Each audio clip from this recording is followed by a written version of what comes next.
Today on the Brain Possible podcast, we will be speaking with Carol Stock Kranowitz, an expert in sensory processing disorder and the author of the Sync series, which includes The Out of Sync Child.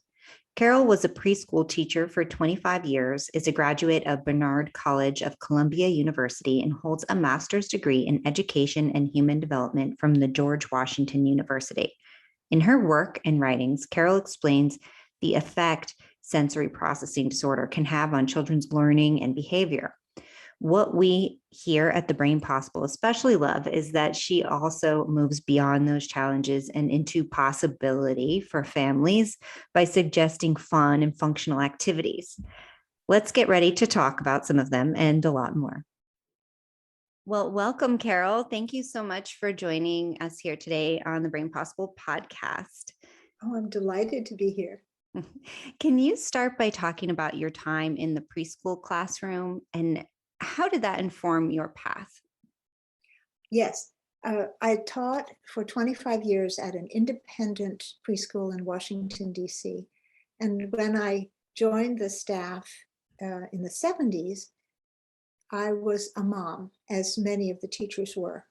There were no requirements for teachers to have had degrees in early childhood education at that time.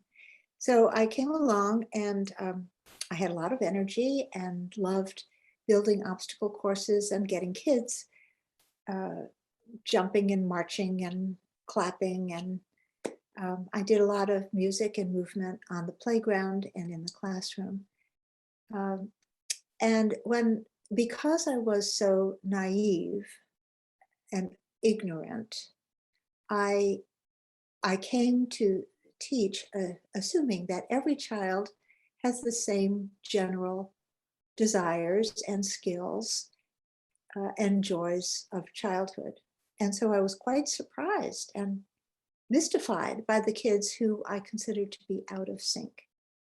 And so I asked the other more seasoned teachers, why does Tommy take that basket of rhythm band instruments and instead of waiting to hear what we're going to do with them, he takes the basket and dumps it upside down and walks through the tambourines and jingle. And why does Susie never go near any messy play? She won't let her hands touch the finger paint or the sandbox. And why I saw the avoiders, I saw the cravers, the kids who would go for dangerous situations, like they would shimmy up the supports of the swings to get to the top bar. How did they do that? What were they thinking? And, teachers would try to pull these children down to safety. So what was going on? What was going on? 10 years of wondering went by, and then a pediatric occupational therapist came to our nursery school. The school is called St. Columba Nursery School in Washington. And she gave us a workshop on what was then called sensory integration dysfunction. Oh. And today we're calling it sensory processing, and I use the term sensory processing differences as much as possible. Well, we had never heard anything about this, and we were all delighted to learn. And I got so interested because she was explaining about the way children's neurological systems are immature or inefficient, causing them to react atypically to ordinary sensations. And this therapist gave me, she became my mentor. And that was how I got started, learning, asking questions, reading case studies with kids' names blacked out. And it was hard. It was hard. So I decided I needed to write something so that I could understand it better.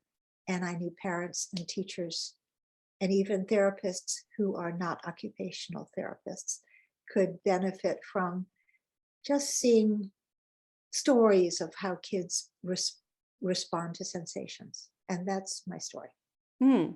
Thank you for sharing that. Why Sure. is it why is it important for parents and educators to understand the basics of sensory processing differences? Uh, well, we all need to know as much as we can about our children, of course. M- Pediatricians don't know that much about sensory processing and don't share their uh, knowledge that they don't have with parents. And often, if they do have some knowledge, they don't really know what to do about it, because sensory processing issues cannot be treated by medicine. And doctors like to use medicine. That's what they're trained to do. It's important to know the developmental sequence of growing up. Um, and a very basic part of the foundation of all the skills that we need to develop well. The foundation is based on sensory management. Um, the infant needs to feel comfortable suckling at his mother's breast. If an infant doesn't like or is uncomfortable when his skin is touched, he's not going to be he's not going to nurse well. He's not going to bond. Some children are very uncomfortable when their head is in an inverted position. They want to be upright all the time because of a vestibular issue in their inner ear. So mom picks up the baby and changes his position. That can make the baby unhappy. So from infancy, children will be responding to uh, how their nervous system reacts to sensory input. Mm-hmm. And when we can read it, we can not feel guilty that we're terrible parents, and help our child. Uh, uh, but well, I'm not going to go into the therapy. I don't think you want the therapy right now, but I mean, there are things that parents can do. They can not make life so unhappy for their baby. Mm-hmm. So it sensory input is the very basic information that every infant needs.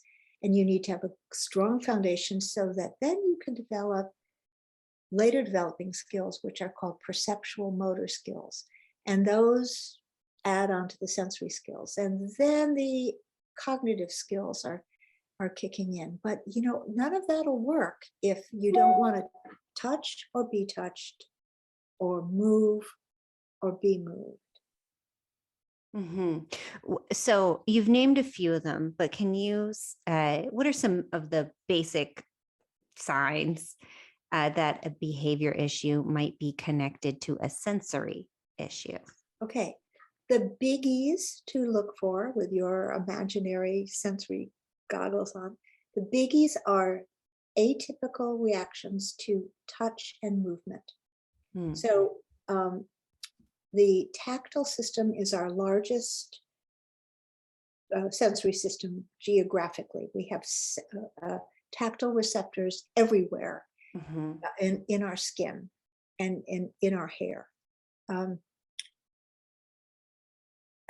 And this is the most common issue in sensory processing differences. Tactile challenges are the most common. Most children and adults too, who have what is called SPD, sensory processing disorder, or sensory processing differences. Mm-hmm. Most people with SPD have tactile issues.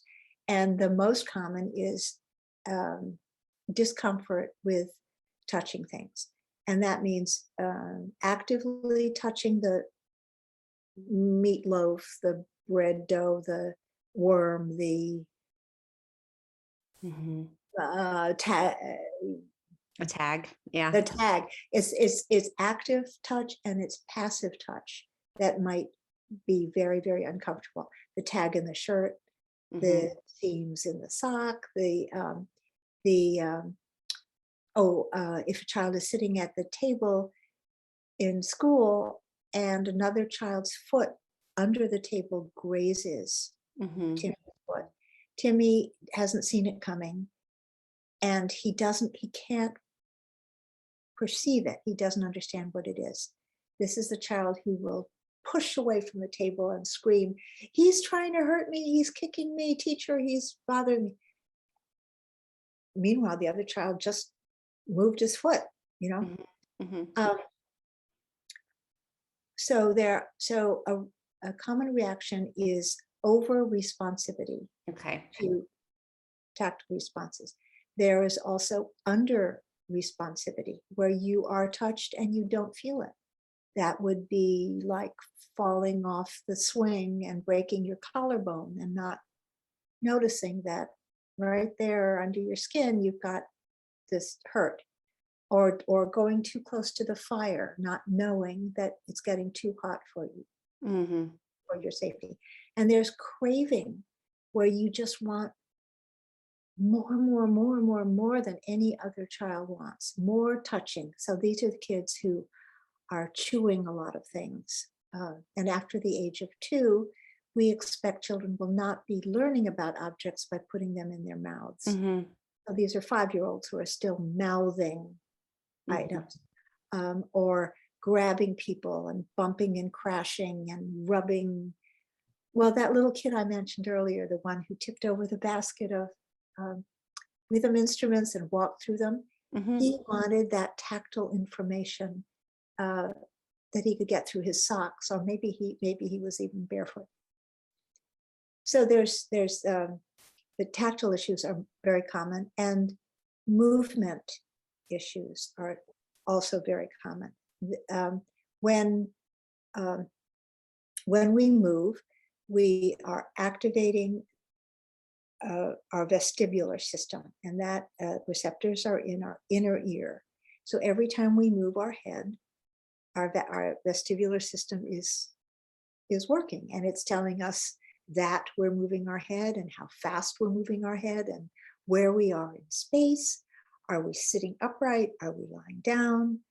Are we falling? All of that is very important, and we need to know that in a nanosecond. So kids can be over responsive to that. Mhm. They can be under responsive to vestibular sensations, and they can crave it, crave it. Mm. So a craver, well, an avoider, that's a child who hates being in the car seat in the car, hates being picked up out of the crib, hates it when daddy takes him and tosses him in the air. Uh, Mhm. or it could be a child who craves that, and the only way to calm this child is to put him in the stroller. And many parents know what it's like at 2 a.m, baby screaming, so they have to go for a walk, because the Mhm. movement will be uh, calming to some children. So, Mhm. being able to see, okay, touch sensations bother my child, or movement sensations bother my child, and being able to take note of when it happens and how the child responds. All of that is very, very helpful for helping parents guess that their child's issue might be SPD. The other senses are involved too, of course, but I'm just pointing out the biggies: touch. Right. Right. All right. Well, now let's get to the part that I'm craving is what tools and mindsets can parents and educators use to help these kids with SPD? Right. Number one, you are a great parent. You are a great teacher. And the fact that you are concerned about this child and want to help this child, uh, that gets you on the road. And no blaming. We don't blame in this game. This is nature's way that kids, I mean, sometimes children are, sometimes SPD is inherited. Sometimes the parents have issues too. Sometimes it's environmental, like babies who have been in the intensive care unit for a long time and haven't had a lot of customary holding and moving like other infants. They might develop sensory issues after birth. Sometimes the mother did not tend to her body well during pregnancy, and that can affect, like the mother may have drunk a lot of alcohol or gotten zero exercise or something like that, which can affect the growing baby too. But by and large, it just happens, and it's not our parenting that does it. Then what to know? I want parents and teachers to be detectives and figure out what are the triggers that cause this sometimes bewildering behavior. Why are children so aggressive? Why are they so adamantly averse to doing what other kids are doing, like lining up, holding hands, going barefoot on barefoot day, making a handprint for the pretty picture for Mother's Day? Why are kids not able to sit in a circle with other children? Or why are they wrapped around other kids all the time, seeking more input? Make notes of it. And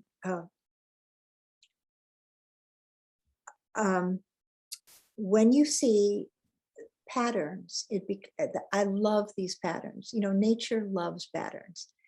And I was explaining a child's tactile issues to his parent once, and I said it looks like he has what's called tactile over-responsivity because of his avoidance of the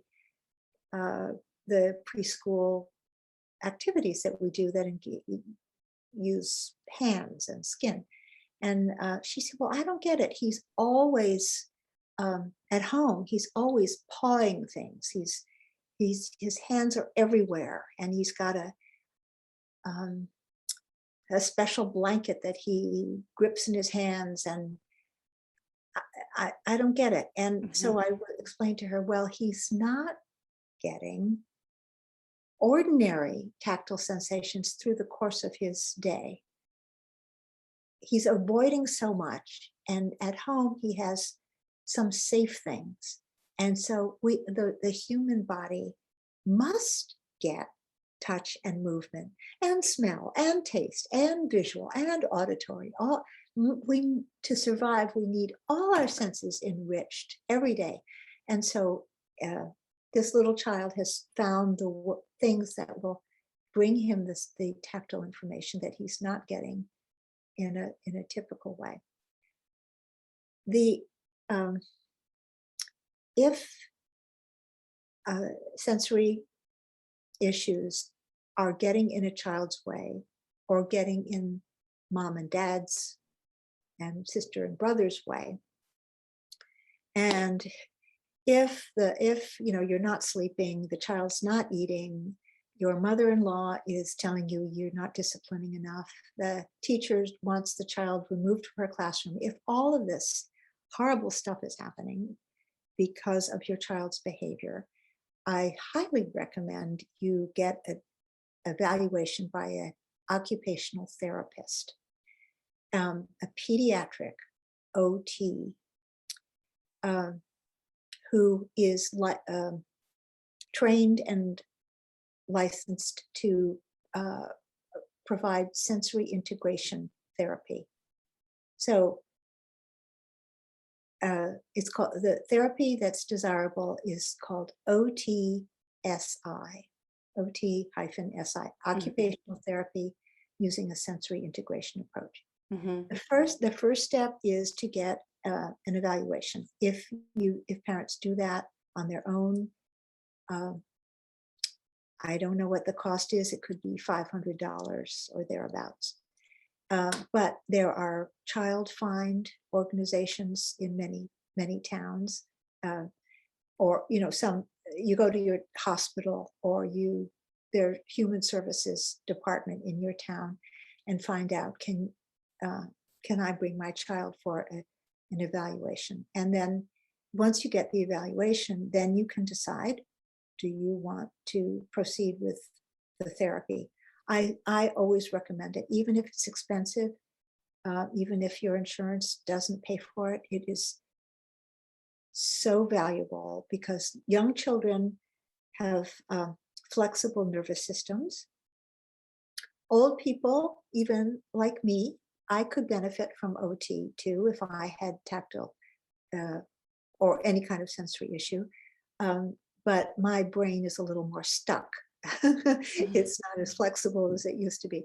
Little kids have malleable brains. It's called plasticity in their brain. I know, Emily, people know that term if they listen to your courses. And this this therapy works and helps the child make permanent positive changes. And then the later problems that will emerge as the child goes on to elementary school and high school and young adulthood, there may still be vestiges. A child may still be very particular about the fabric of the clothes that he wears, but he's functioning and participating in society. And that's the main thing. We want everyone to participate. That was a long answer. Yeah. Okay. So evaluating, taking notes, getting an evaluation. Yes. And then working with an occupational therapist Yes. on sensory integration. Can you go into a little bit about what that might look like, or if there's anything that parents sometimes have reached out to us and they are just looking for working on some sensory integration that they can do at home. I used to do it with my own son, and someone had asked me recently, we did a post on a weighted blanket, and they reached out and said, what besides a weighted blanket can I do for my child at home? Right. Right. Because sometimes therapy is difficult to get for your kid. At home, well, I'm happy to say I have written some books that are useful. If people want to go, I have with a colleague named Joy Newman, we have written books, and we have materials that are very helpful for kids to help them get in sync. The website is www.insyncchild.com, INSYNC child.com. And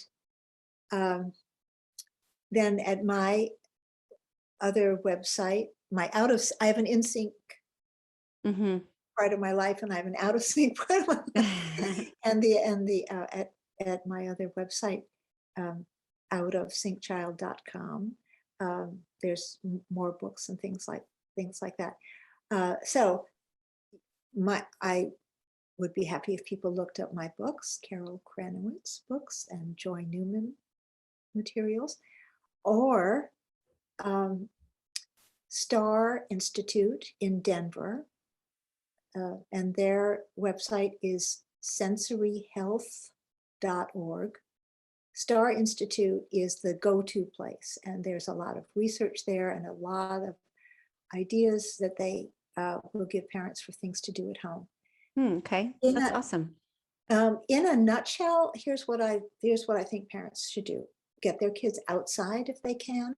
Outside is so much better than inside, away from screens, because children need three-dimensional experiences. This is extremely important. We're born to move.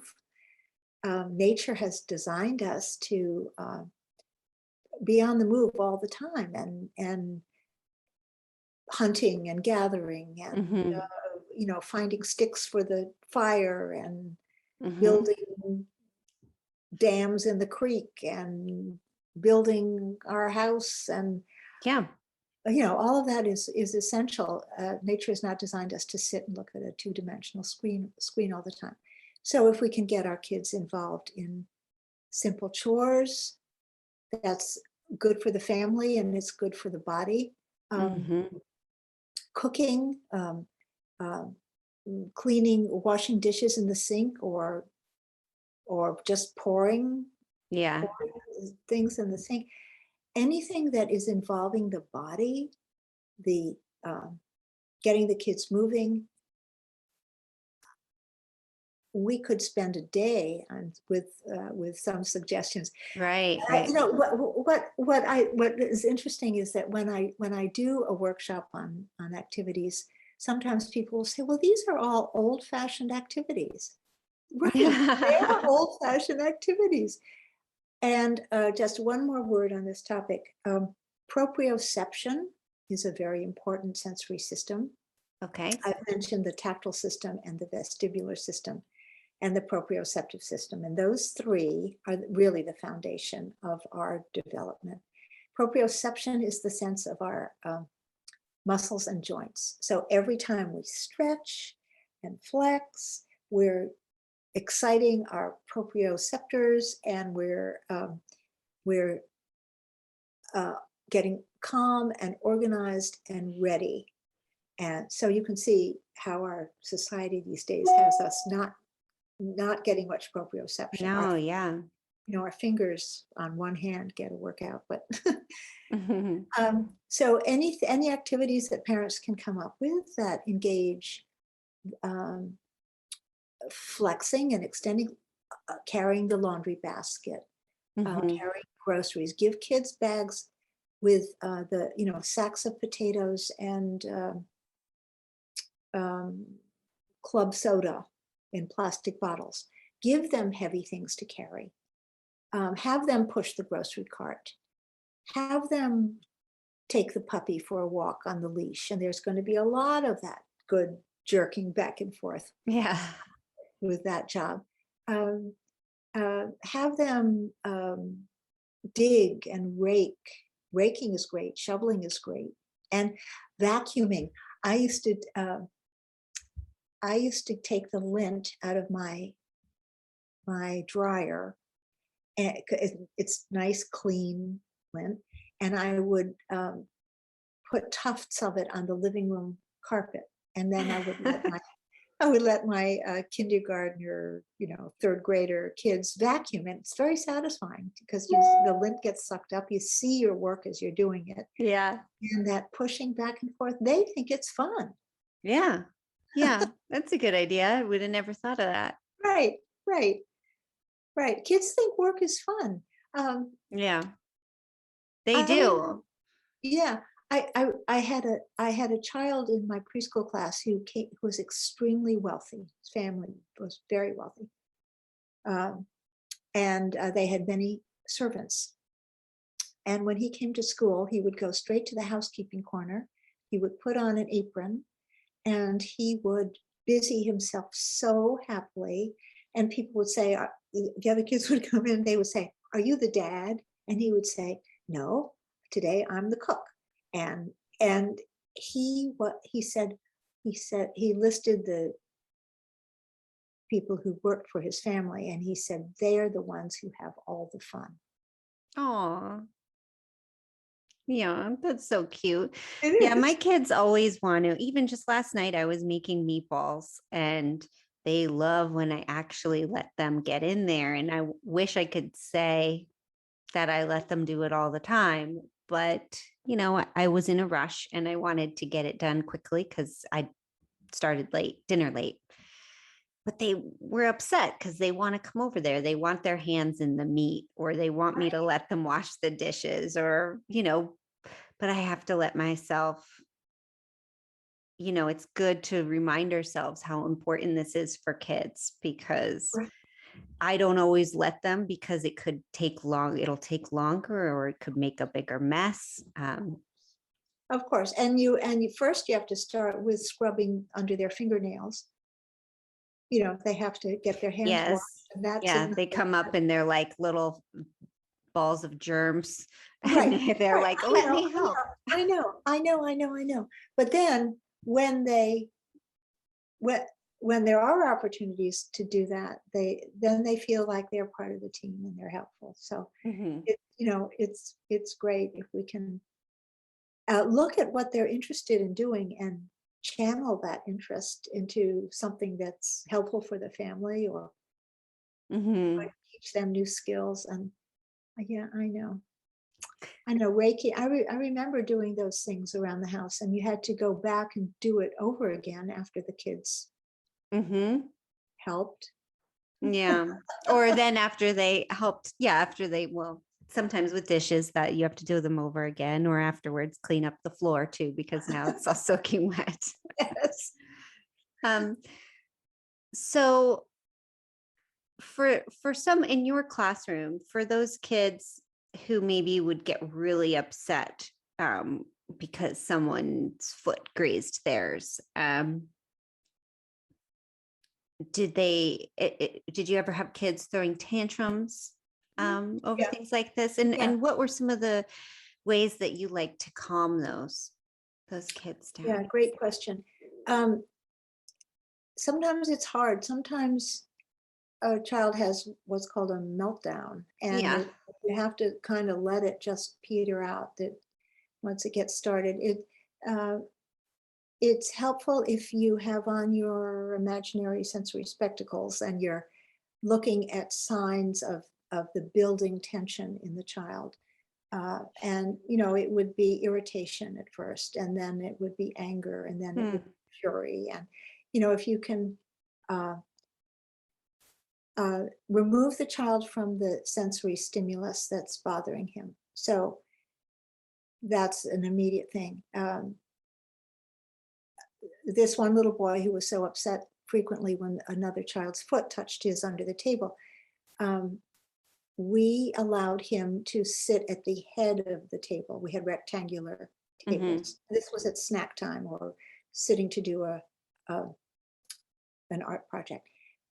Sitting side by side that was where that foot stuff Yeah. happens. Yeah. Yeah. So just removing him a little bit. At circle time, we let him pull back away from the circle and sit snuggled in a corner. Um, so we accommodated him without saying, "Okay, go away." We didn't exclude him. We just made accommodations for his sensitive tactile system. When a child is having a fit, deep pressure may help. Now you need to ask permission of the child. Is it okay if I hug you tight? Some Hmm. children will love it. Some children, because of their tactile sensitivities, they won't want you to touch. I would suggest not surprising children with a bear hug. Don't do Right. it from the back. Yeah. Treat them like skittish horses. Go around to the front so that Hmm. and come toward them. Don't sneak up behind them.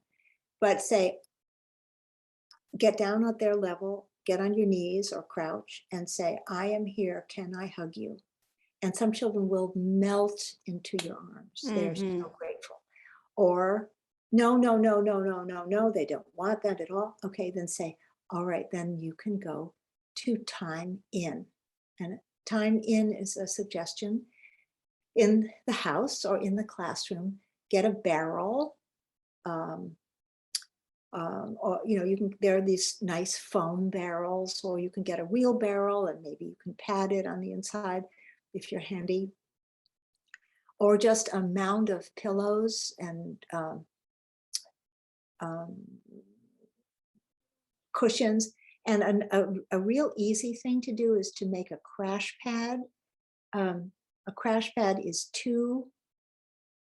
it's a duvet, which is a cover for a quilt. Hmm.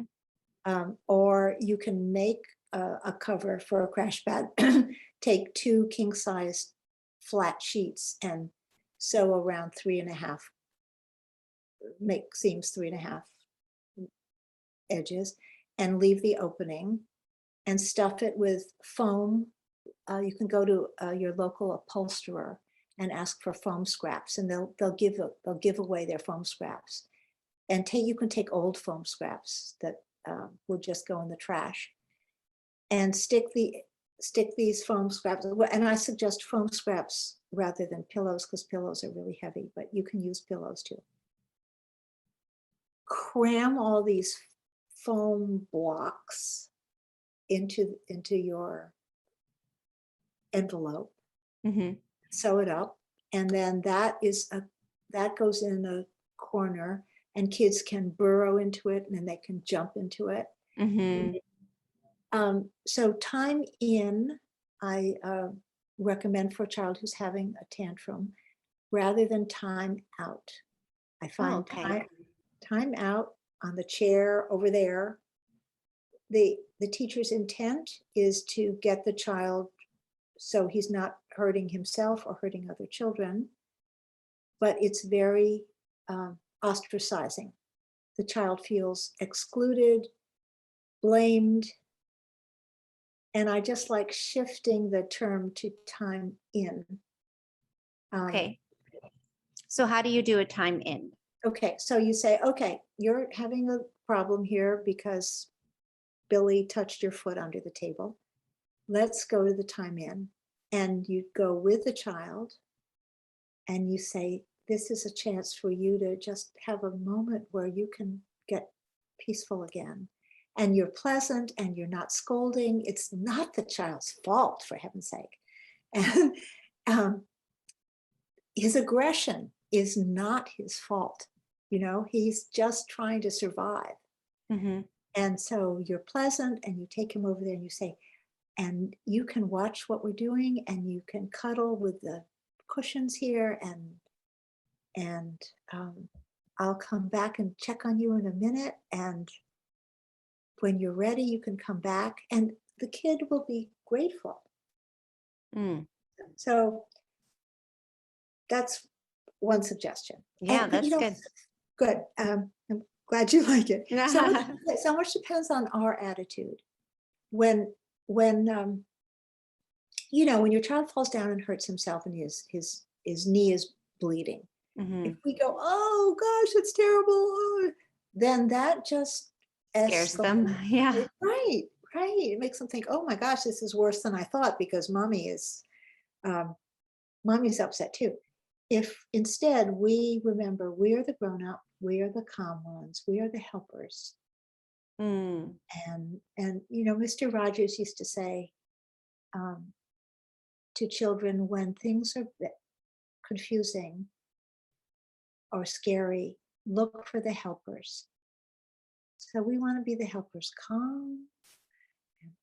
We have the soap and water, and we have the Band-Aid, and we have the lap, and we have the time in, and that is very, very helpful. Yeah, reassuring. Time in can also be a big box, like a refrigerator box, that can be, or a dishwasher box, carton. So don't throw away those big cartons; they're very useful.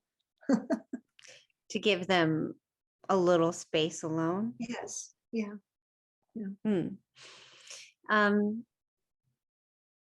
What can you give a few examples of activities to stimulate kids with SPD? Yeah. Maybe touch on a couple different age groups if you can. Right. I do tend to talk about the little ones. I know that, Emily, because that was my favorite group. Okay, stimulating. All right, proprioception. Proprioception is stimulating and calming at the same time. Think of push, pull, lift, and carry. Okay.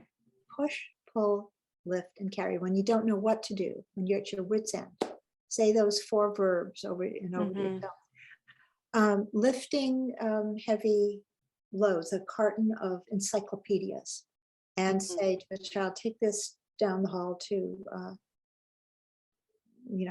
right, another room. um, uh, I go back to chores. Raking and shoveling and sweeping are wonderful for the whole body. Mm-hmm. Um, moving furniture, some kids will really like to help you do that. Yeah. Getting a trampoline. I think trampolines are wonderful. They give you a lot of proprioception because every time you come down, whether it's on your feet or on your bottom, you're getting a jolt into your muscles and joints, and that's great. Also, oscillation is this movement up and down, Mm-hmm. and that's very organizing too. Linear movement, up and down, jumping on a trampoline, Mm-hmm. side to side, swaying in a hammock, Mm-hmm. and forward and back, a rocking chair or a swing. Mm-hmm. Those are very calming. Stirring up activities Right. are rotary. So if you want to stimulate a kid, you could hold hands and turn in circles. Mm-hmm. Um, older kids. Well, older Well, kids can like those the swings and stuff too, yeah, actually. There's yeah. many indoor swings now, and well, we have a hammock, but a lot of kids seem to like the hanging swings, and That's some of right. them even like kind of are like a cocoon.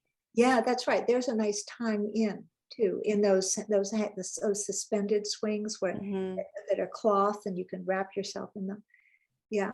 Um, running around the yard or running around the block, or Mm-hmm. that can be both stimulating and calming at the same time. Well, after you've done a workout at the gym, or Yeah. after you've done some heavy housework, while you might be grunting doing that, you feel open somehow. You feel like you're breathing better, and you've Yeah. got more oomph in your muscles. Any kind of stretching or flexing is great for older kids, especially the ones who are bent over their keyboards. If you can get them every 10 or 15 minutes to do something like this, where they do it with me now, Emily, just stretch your arms up. That's good. And make circles in the sky. And you'll feel it. Think about where you're feeling it. I feel it across my shoulder blades, and I feel it in my arms here. And Mm-hmm. ratchet your arms way back, way back. Now make circles way behind you. You get more muscles involved. Yeah. Yeah. And then grab a wrist and pull it as far as you can. Yeah. Pull, pull, pull. And then My trainer has me do these. Right, right. And they're simple, and we don't even think about it. But if we think about it, it makes you feel better.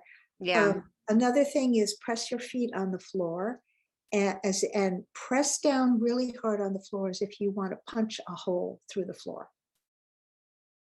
And relax, and then punch that hole through the floor again. And your whole body reacts. Here's another one. This is called this one that we did before with Joy Newman, and I call that arm circles. Mm-hmm. This one that I'm going to show you is called levitation.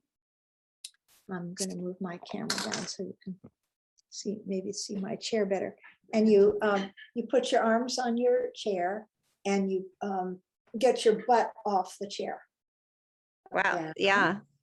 and you go up a few more times and come down. It's good for the abs. My arms are so sore because I just started working out again recently that it's making me shake.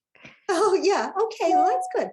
So even if you can't coax your teenager away from the phone or the screen, Mm-hmm. you could say, "Okay, Kevin, I'm looking at the clock. It's been 10 minutes. Okay, honey, here's a stretch idea for you." And stick your feet out and flex your toes and point your toes and flex your toes. Mm-hmm. I think kids might be agreeable to that, and then they do feel better. Yeah. Emily, we've just got to get our kids away from screens. Yeah. I Yeah. know. I know. And it's difficult in this modern society. Right. Definitely. I mean, we have to let our kids use screens for school. They come home and with for- iPads for school, and I don't know exactly how much they look at them at school, but Yeah. And socially too. I mean, you don't want to be so out of it when your friends are talking about stuff that's happening on. it's hard. Yeah, Yeah, it is. I know, but it doesn't have to be 24/7. Mm-hmm, mm-hmm. Yeah, I appreciate you saying that and bringing that up. How can our audience find out more about you and your work? I know that you already listed your websites and your books. Is there any other way? You said workshops. Do you still do workshops? I still do. For a year and a half, I've been doing them through Zoom. Oh, and very cool. kind of figured out how to do that. Mhm. I am looking forward to getting my booster shot and getting out again. I like to travel very much, but mostly I do it. I do webinars. I do talks like this with you, and hope to reach a lot of people. So my websites, insyncchild.com and outofsyncchild.com. Mhm. Also, I know Amazon is, they're not the most wonderful company in the world, but everything that I've written is at Amazon. So They're convenient. they're convenient, right? And if you type in Kranowitz, a lot of my books will come up. I'll show you something. Wait, I'm going to reach here.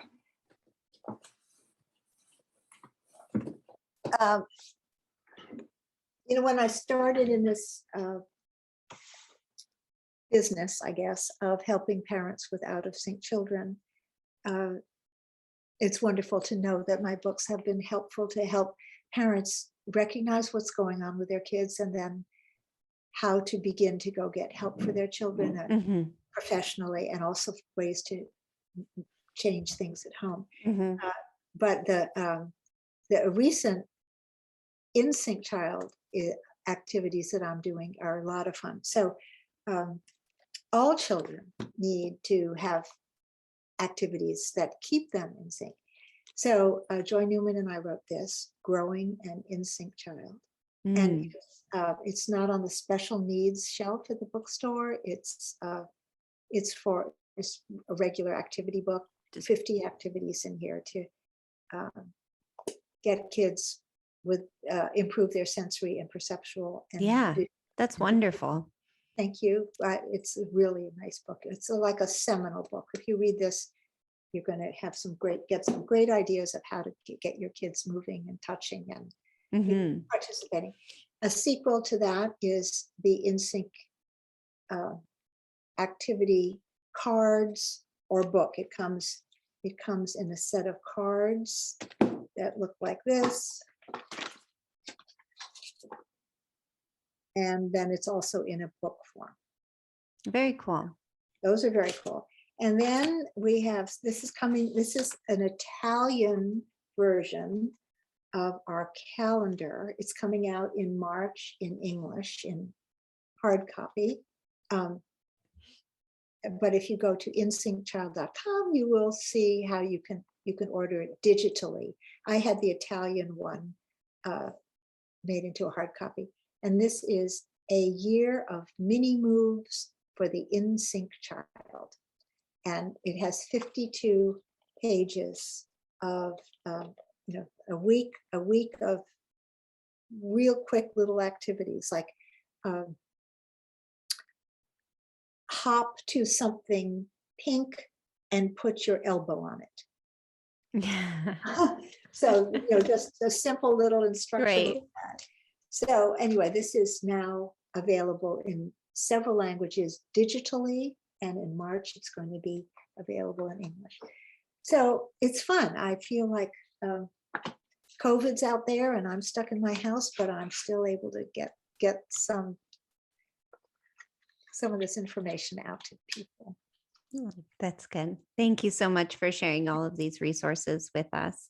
You are so welcome. It's a lovely opportunity to talk to your community. And I answer all my email. If you go, you can get to me through my websites, and I'm happy to answer questions and brainstorm with people. I am not a therapist. I want people to remember that. I'm a teacher. That's my vocation. I feel like I'm a translator of sensory processing terms and how it plays out. But I can help people if they're searching for a therapist in their area. I can help them. Is there anything else that you would like to share with the Brain Possible community today to be complete? Yeah.